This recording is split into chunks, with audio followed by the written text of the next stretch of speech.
where Wilbur finally realizes, he's told by the old sheep, you're getting fattened up so that you'll be slaughtered. And that terrifies him. And Charlotte takes on the responsibility herself. It's not forced upon her. She takes on the responsibility of promising Wilbur, I'll save your life. He was the recipient of this sacrificial love and friendship and responsibility. And likewise, Charlotte demonstrated that to him as well. And so at the end of the book, he was now prepared for that responsibility. Right. Whereas when he escaped from the barnyard for the first time, he was not prepared for that responsibility. No. He said, I would rather be in the pen. That's right.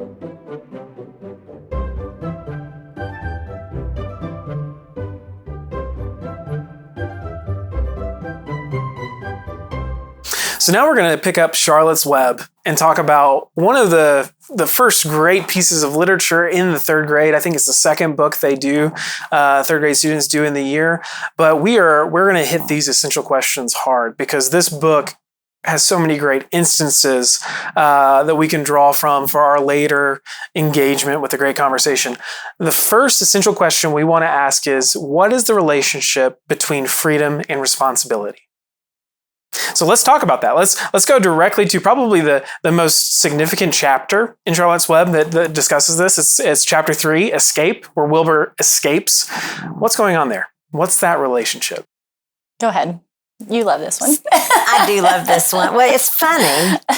So Wilbur, he's at his new home and he's not really happy there. And he's got this, it's the goose, right? Yes, it's the goose. That talks him into escaping out of his home. Well, he feels so captive. Yes. He feels like he's lost in his captivity. Yes. And the goose is like, no, you're not. Just open the...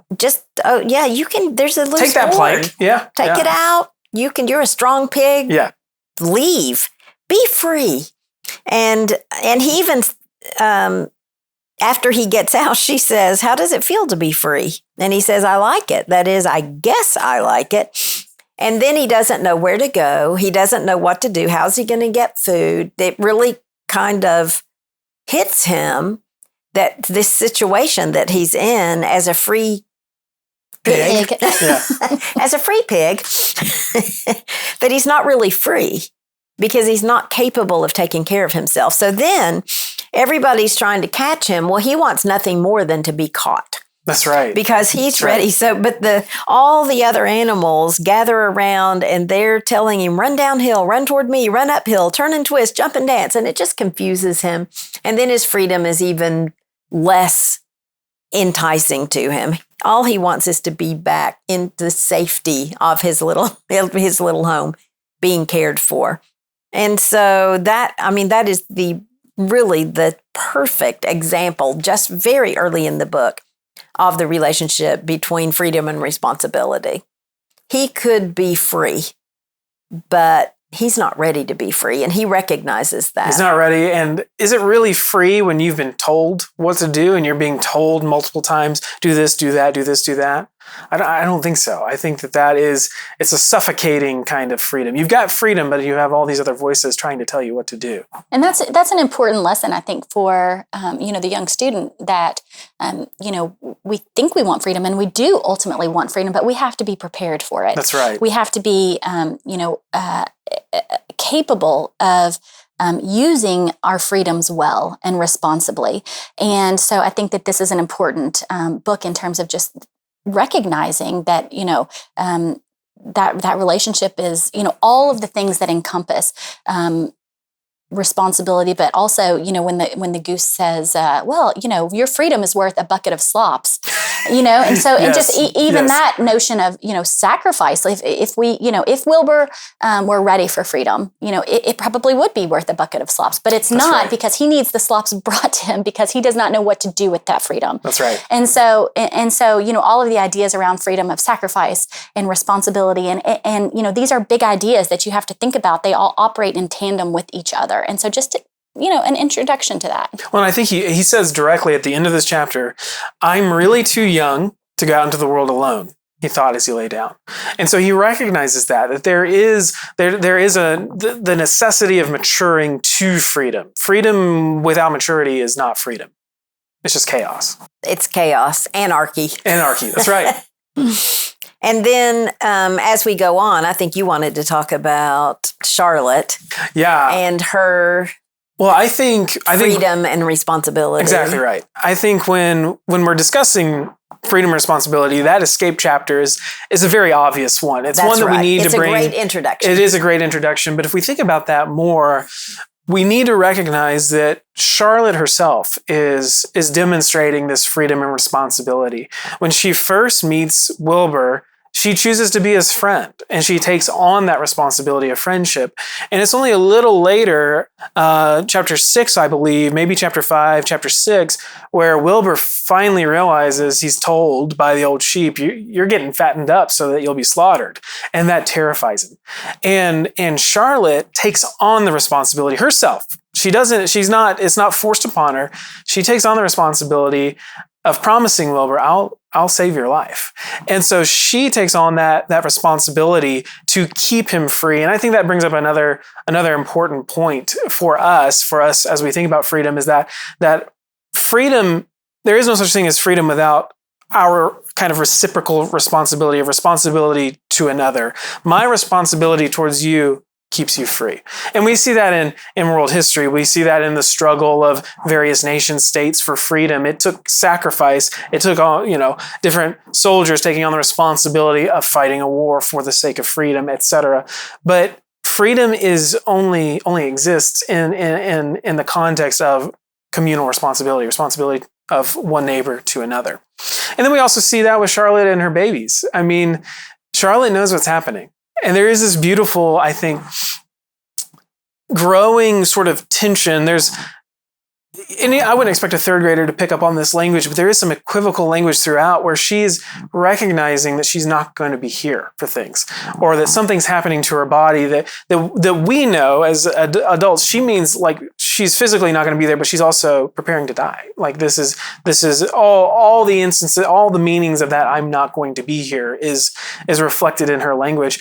But it is her responsibility to give up her life for the sake of her children, to use all the energy in her body to prepare for them an egg sac and a home that gives them the freedom to go off. I mean, very beautifully, to even balloon out, the aeronauts balloon out in freedom to go wherever, to go north, south, east, and west. And likewise, Wilbur shares quite a bit of burden of responsibility in that last scene as well. However, his responsibility is quite different from Charlotte's. That's right. And so I think that's an important piece too, is we all have a responsibility, and yet our responsibilities are different. Mm-hmm. We have different callings. And Wilbur's responsibility really was to pass on the culture of the barnyard to Charlotte's children. And so he was offering sacrificially again the responsibility of guardianship and really of education. I mean, he was telling stories of his mother. He named the children, which is very important. That's right. That he gave dignity to those children by giving them the most, and I think the language is the most beautiful names he could think of. That's right. And so he is doing a lot to pass on the culture of the barnyard and to educate these children, so then they likewise might grow into responsible spiders. That's right. Adult spiders. Yeah. Who then might save their own pig. Yeah, that's exactly right. I mean, but it is cyclical, and that's the ending of the book, is that he takes on the children and the grandchildren, and they freely become his friends. It's a cycle of freedom and responsibility. Okay, that is. But I do want to insert something there too as well. There is this beautiful, and I think this is something we can point out to students. Charlotte freely pledges her friendship to Wilbur. But there's this beautiful scene that when he has the three of her daughters who decide to stay, he makes it a formal ceremony, and he does. It's almost covenantal. I pledge myself. Make a short speech. That's right. I pledge myself to you in friendship, and it's a totally free choice. Right.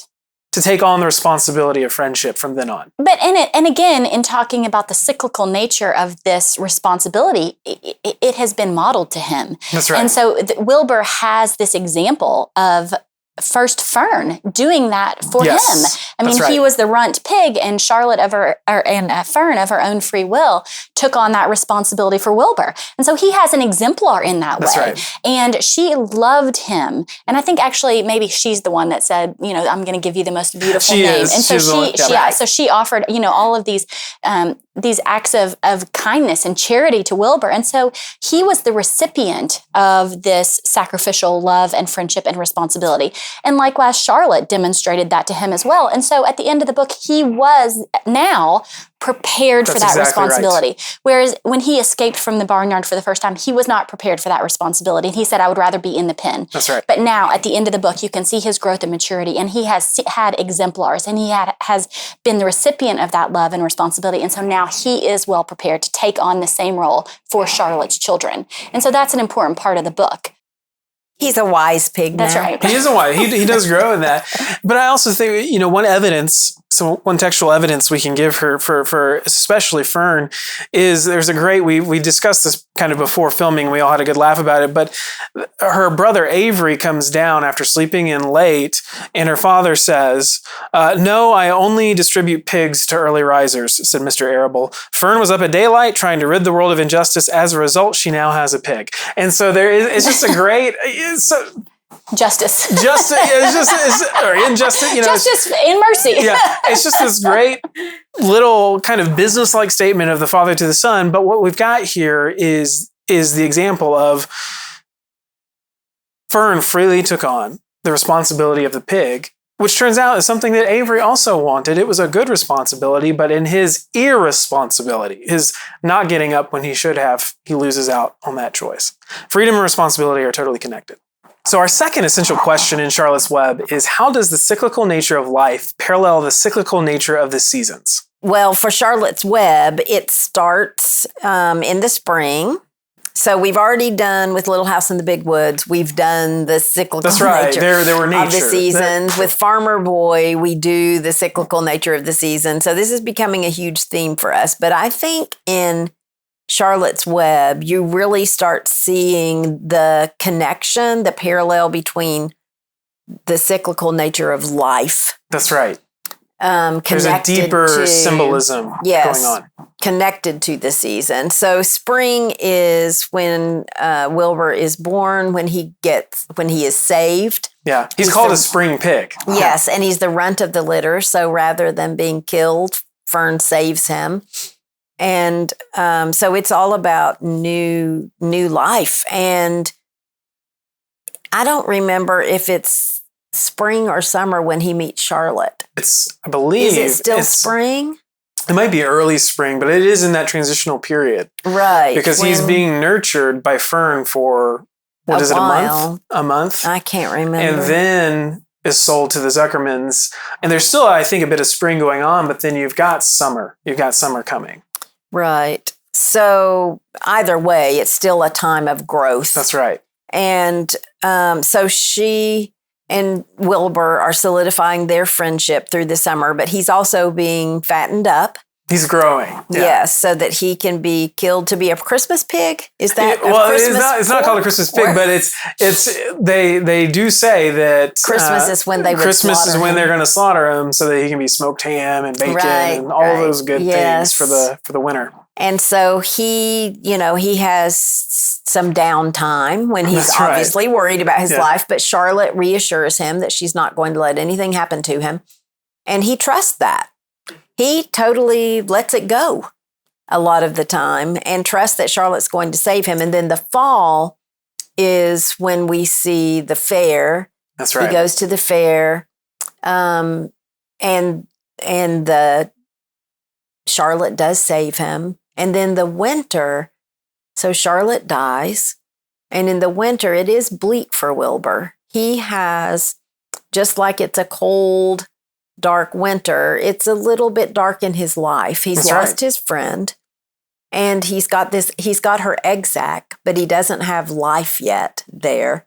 So I think this was probably, and the book skips right through it. We don't focus on winter at all. That's right. In the book, we really go straight on to spring and new life, which is good for children. They've already lost Charlotte. When I read this book as a child, I didn't pick it up again for years. I thought it was I wouldn't go see the movie. I thought it was the most sad thing. That's right. That, I couldn't get the beauty of it. I just, as a child, saw the sadness. That's why I think that it's so important that, nobody helped me with this. I had this book by myself. I read it. I was devastated, and it lasted for years. Yeah. And so when we can help students through this grief, and to see the good things that came out of Charlotte's death and the great life that she led, then I think that's really helpful. Those conversations are really helpful. And so then in the spring, we've basically come through an entire year. We're into a new spring, and Charlotte's babies are born. But another sort of ancillary experience in this book is Fern. And so, people often, consider Wilbur and Charlotte and their maturity and their growth through the seasons. But in this book, we can see Fern maturing quite a bit too.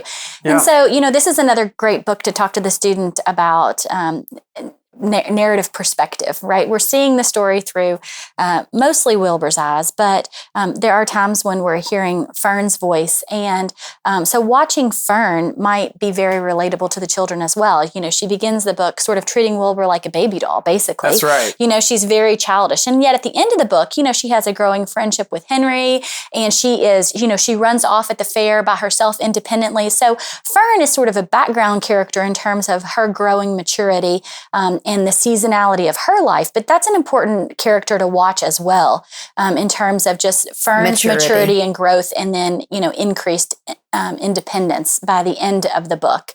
And her, and I don't really know what to make of this, but her, she's got that ability to hear the conversation of the animals, which nobody believes, which is really it's humorous section of the book when when she's taken to the doctor because they think she's mentally lost it because she can hear the animals. But really by the end, she's no longer in the barn. She's moved on to a teenage life. And so I don't really know what to make of that. Can she no longer hear the animals speak? She's outgrown them? Well, I think that's a little playful nod in this fantastic, almost kind of fable-like way that a lot of, C.S. Lewis does this in Narnia and gives kind of dignity and power to children that we don't have. And I do think this is important because it is a part of the process of growing for us, that I think over time, as we mature, we are taught to identify things as important and things as irrelevant. And to some extent, that is absolutely necessary. We have to learn what matters in this world and what doesn't. But I think this is a playful nod, at least by E.B. White, and this is my opinion on my reading here, that what's happening is he is telling us and reminding us that children, they notice everything. They notice everything that you no longer notice. I see this with my own daughter, who's 5, that she will point out things that I have just totally overlooked because I've grown to this point in my life to think of that thing, whatever she points out, as irrelevant, as unnoticeable.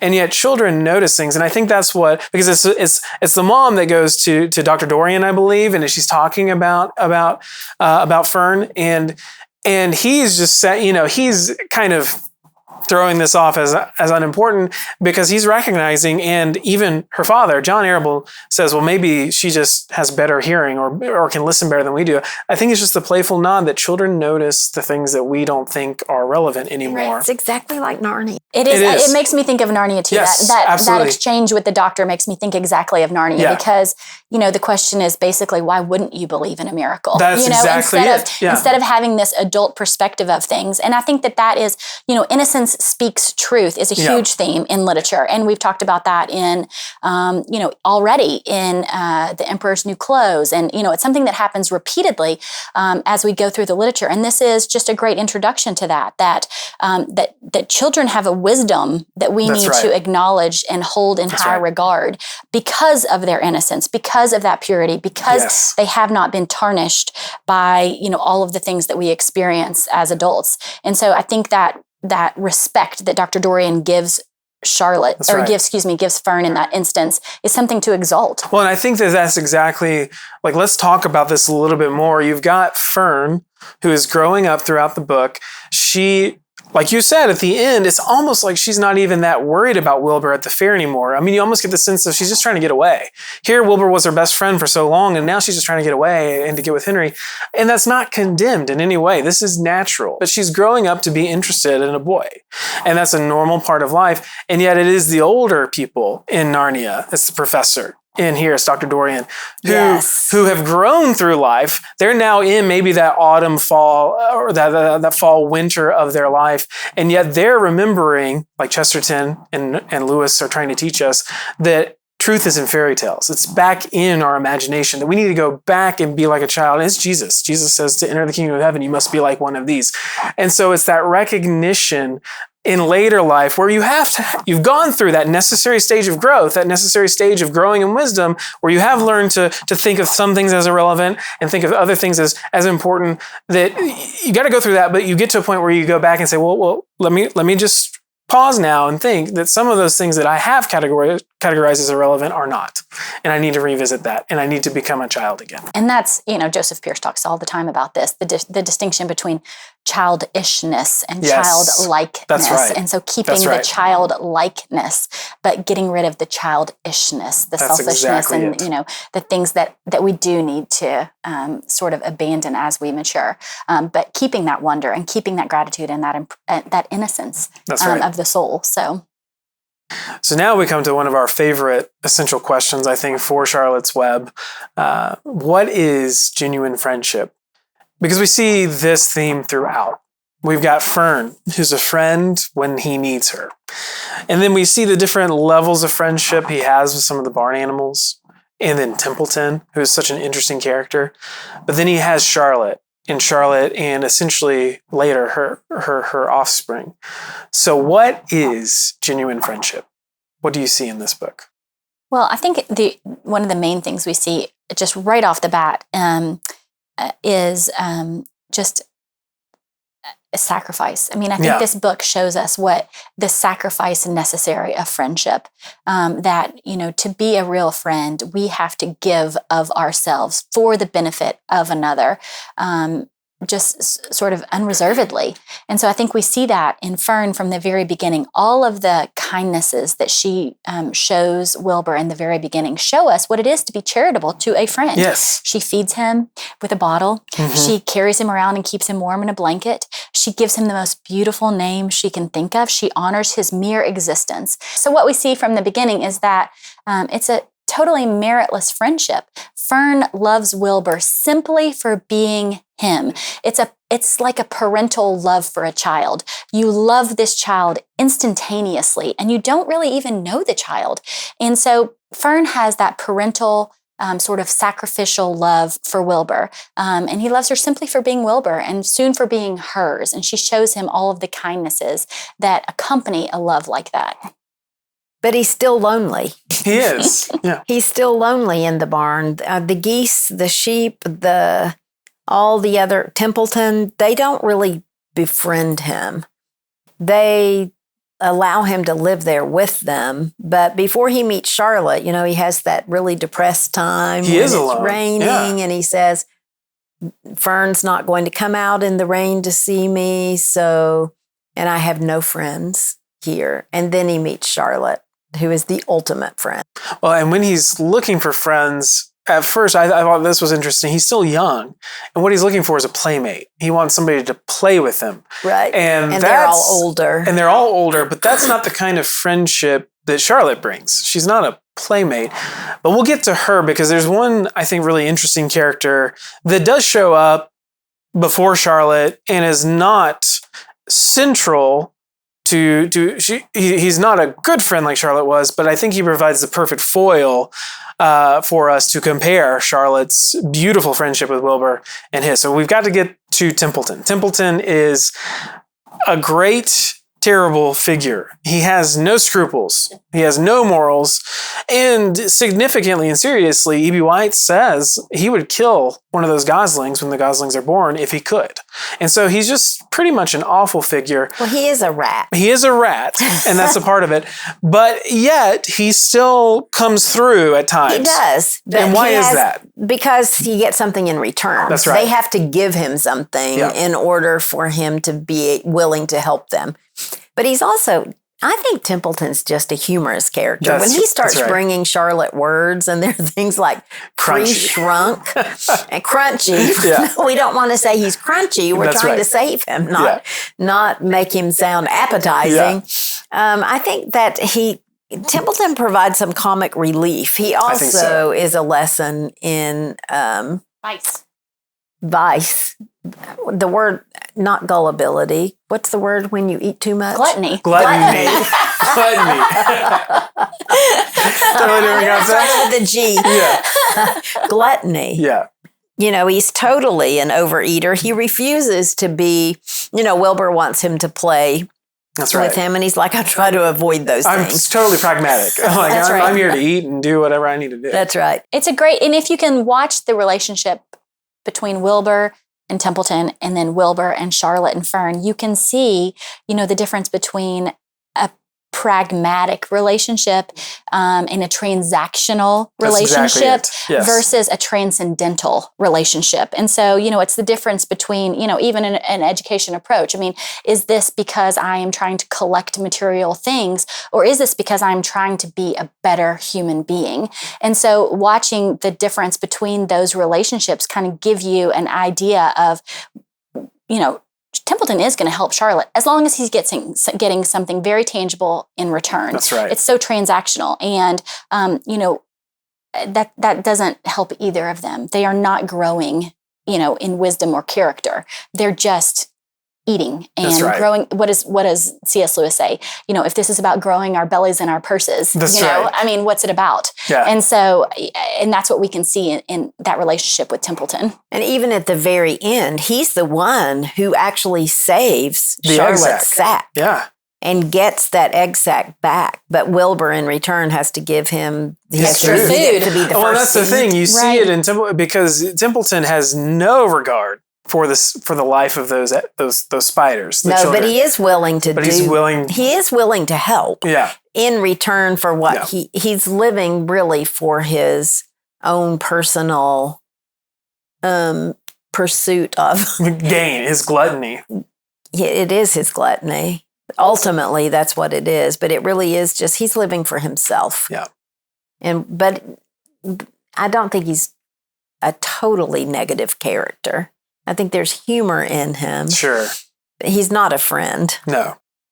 It says, one of the interesting quotes in here is that he had no milk of rodent kindness, which is an interesting quote, which is, an allusion to Shakespeare. Yeah. No milk of human kindness. And so, I think we're getting just some sort of character detail about Templeton, but he is interesting. I mean, and I do think you're going to run into Templetons in your life. And for students, you need to know that there are people that are going to enter into your life that are only transactional. They're only about what can you do for me. And the reality is you have to interact with them. You've got to, they are in front of you. And they may be likable. And they may be likable. But they're not going to sacrifice for you. That's right. That's right. And so you just have to learn how to deal with them.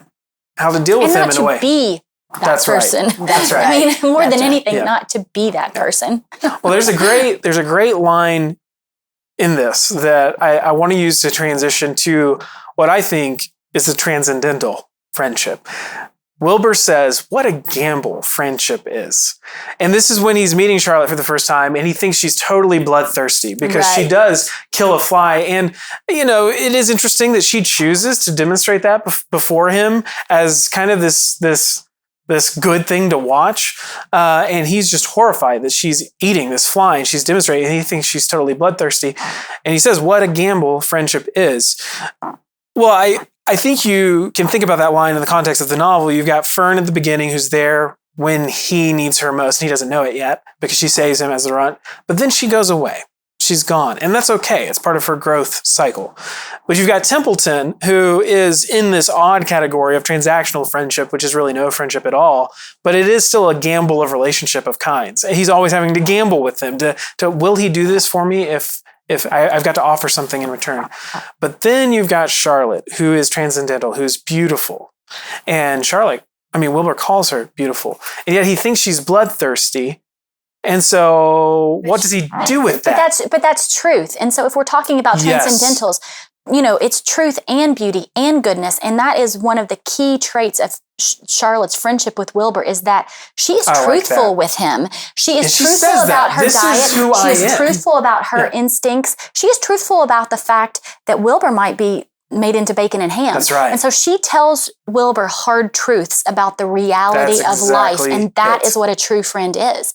And so she doesn't sugarcoat that for him. And so that important element of her relationship with him is really the launching pad for the entire story. Saving Wilbur because she has spoken plainly to him, gives us the entire story. And that's truth. Right. And that's the transcendental that, we need to be talking about. And she is eliciting empathy from him when she's and a maturity that we also want to build in our children. He's just disgusted by her lifestyle. But then she says, you can't talk. You have your meals brought to you in a pail. Nobody feeds me. I have to get my own living. I live by my wits. I have to be sharp and clever lest I go hungry. You don't have to think about these things. And that's a maturity thing for Wilbur. That's a lesson he needed to learn, is to put himself in somebody else's situation, which is a really important lesson for children. Don't judge somebody else's life until you've lived it. That's right. Well, and she demonstrates the truth, while there is truth, and we hold to that, there's that capital T transcendental truth, things are more complex than that. She tells him in the next few sentences, if I weren't here to do this to the fly, the whole barnyard would become a mess of insects and flies. And all this. Like, I'm actually here providing a service for you, and you don't realize it yet. And it's then that he recognizes, maybe it's a good thing that you do that. And yet he's still unsure about her, but... Yes, that whole thing ends with Wilbur was merely suffering the doubts and fears that often go with finding a new friend. In good time, he was to discover that he was mistaken about Charlotte. Underneath her rather bold and cruel exterior, she had a kind heart, and she was to prove loyal and true to the very end. And how does she do that? So let's talk about some of the things that she does for Wilbur. So there's this great sequence of events where she performs miracles.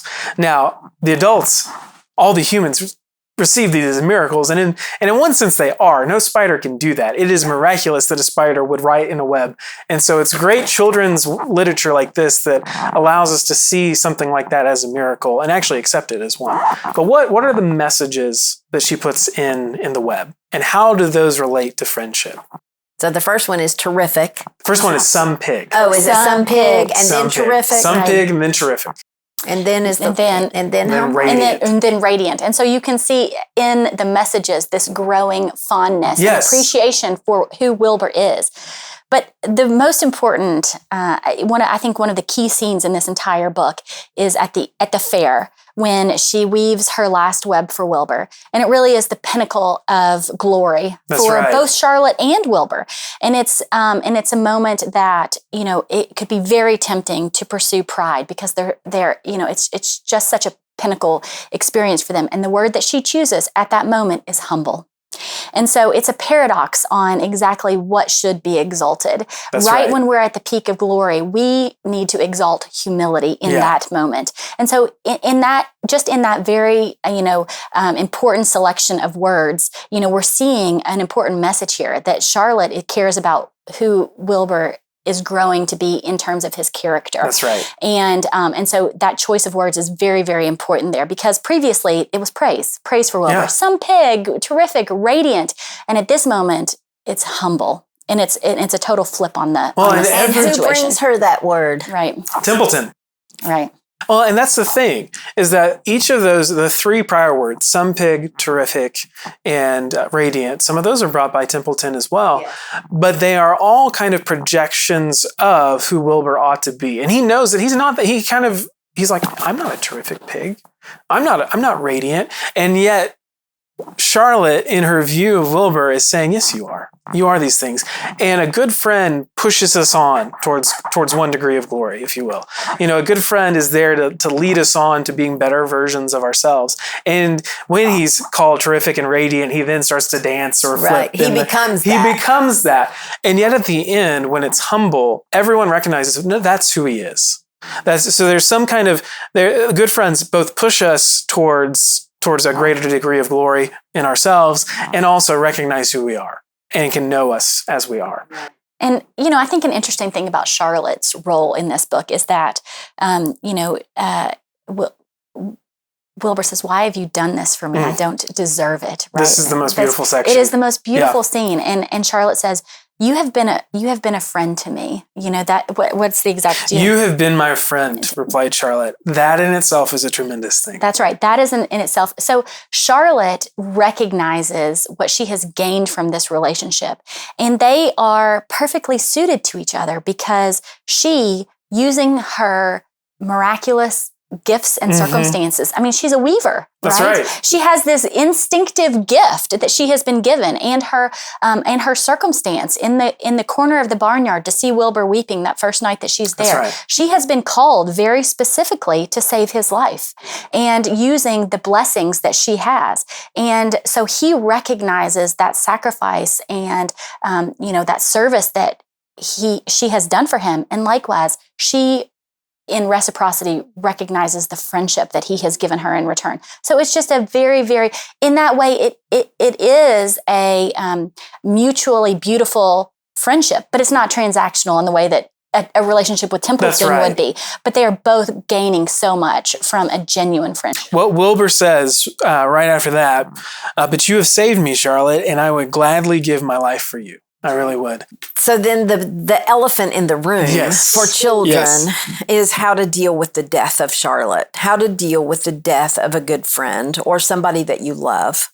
I think this particular chapter with that line, but you have saved me, Charlotte, and I would gladly give my life for you. As Christians teaching to children, we recognize there is an echo of the Christ story here, the passion, the narrative. And even Christ says, again, true friendship, no greater love has any man than this, that he would lay down his life for his friends. But in the Christ story, in the passion, it ends with resurrection.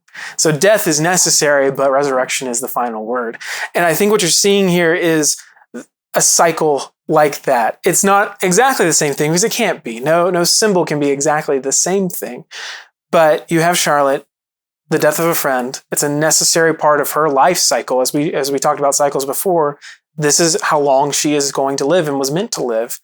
But every season from then on out, every spring, Wilbur has new friends. And some choose to stay, and they're all descendants of Charlotte in one way, carrying on Charlotte's relationship with him. And living within her. Mm-hmm. Living with her. She is living within them.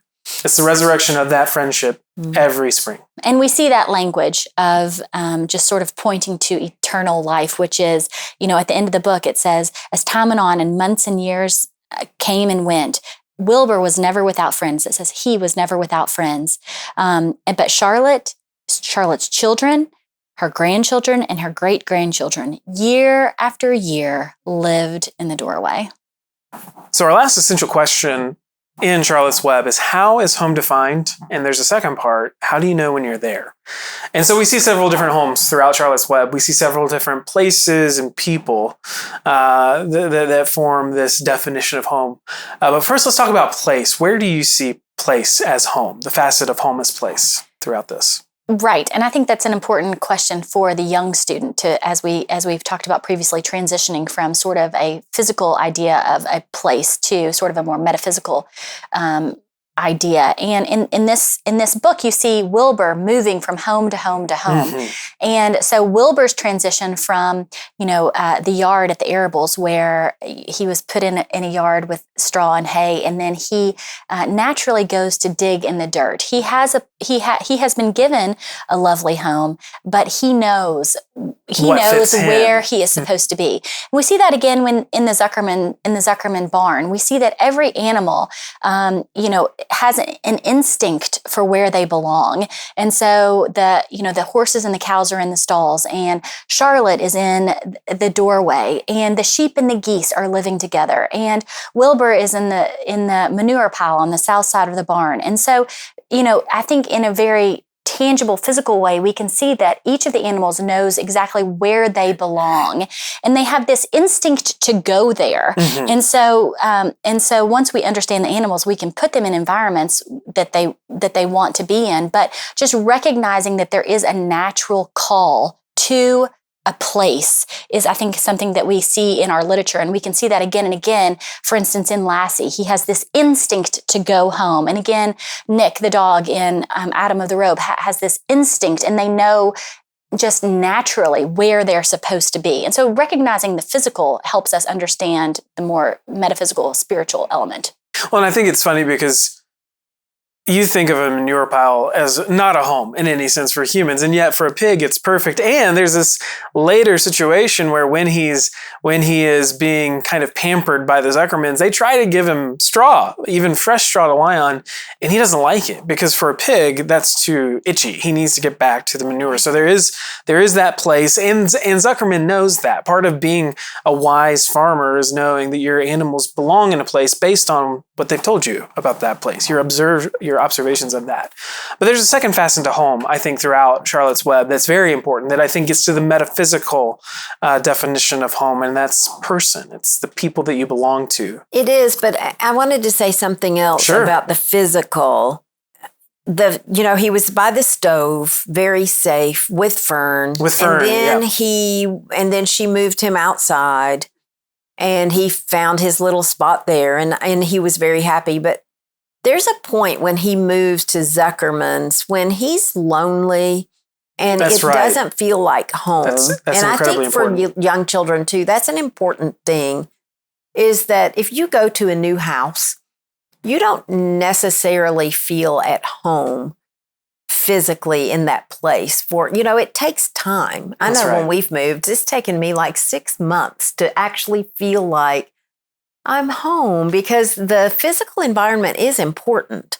It's not central, I don't think, to being home, because as we're going to see all the way through literature, and we start seeing it here, but it is an important aspect of it. Well, and that brings up something that I had forgotten about until you said it, but there's this idea when he first enters that physical place in the barn where he feels captive. Right. Like the language that is used is that he is captive in captivity. Right. And it's in his escape where he experiences freedom that he realizes, no, it's not captivity. This is actually security. It's just that he had gotten bored. He had gotten bored with the place, and the animals hadn't really befriended him. So he was lacking. And that is what leads us then to what else is home besides the physical place. But I do think it's important to point out that the physical place is important. You're right. And it is an aspect of it. But he really doesn't feel like he's at home in that barn until Charlotte befriends him. And then at that point, he is totally content to be there. Would spend the rest of his life there happily with Charlotte, who becomes his best friend and his family, really. And at that point, all the animals, he becomes friends with all of them. That's right. At that point, in their limited there's capacity. Various capacities of friendship. Yeah. Right. And then even when they go to the fair, at that point, they're all together, but I think they even realize it's good to go home. They're looking forward to being home. At that point, home has become a place. But home is really where your people are. And that's what happens in the barn, is that those people become important. And when they do, that home becomes that place actually becomes. Yeah, that's right. There's a marriage of people in place. Right. That happens over time. It takes time. Yes. That's right. Yes. That's right. Familiarity is a big part of it. Where your stuff is. Yeah. But it kind of goes back to what you mentioned when we were talking about Little House in the Big Woods, and you also that you have to adorn your home. You have to make it your home. So there is a place that's meant for you, but you also have to invest. That's right. That's right. That's right. You have to have initiative to have a rootedness there. I think one of the great lines in this book, I mean, we quoted, I think, that central friendship line recently in our discussion of genuine friendship, but one of my favorite lines, paragraphs in this book, I think captures the essence of home. And so it's after everything. It's after the cycle of friendship that occurs over and over and over again. And it's this: Mr. Zuckerman took fine care of Wilbur all the rest of his days, and the pig was often visited by friends and admirers, so there's your people. For nobody ever forgot the year of his triumph and the miracle of the web. Life in the barn was very good. There's the place, in the barn. Night and day, winter and summer, spring and fall, dull days and bright days. It was the best place to be, thought Wilbur. This warm, delicious cellar with the garrulous geese, the changing seasons, the heat of the sun, the passage of swallows, the nearness of rats, the sameness of sheep, the love of spiders, the smell of manure, and the glory of everything. That is, to me, I think, if you can tell your students, if you know that your home has all of that it's got, at the end of the day, that quintessential glory of everything, then you're home. Maybe not the nearness of rats. Hopefully not the nearness of rats. But it really, when you get to that is very important, because at the beginning in the loneliness chapter, after he's had to go to the Zuckerman's farm, his feeling is the total opposite of that. That's right. This is really a metamorphosis that he's gone throughout this book that needs to be pointed out to students, just to take them back to where he was, how far he's come in maturity, in his ability to be friends and to be befriended, and to deal with sorrow, to deal with the threat of death for himself. All of those things have led him then into a fine appreciation of his life as it is. That's right. To embrace life.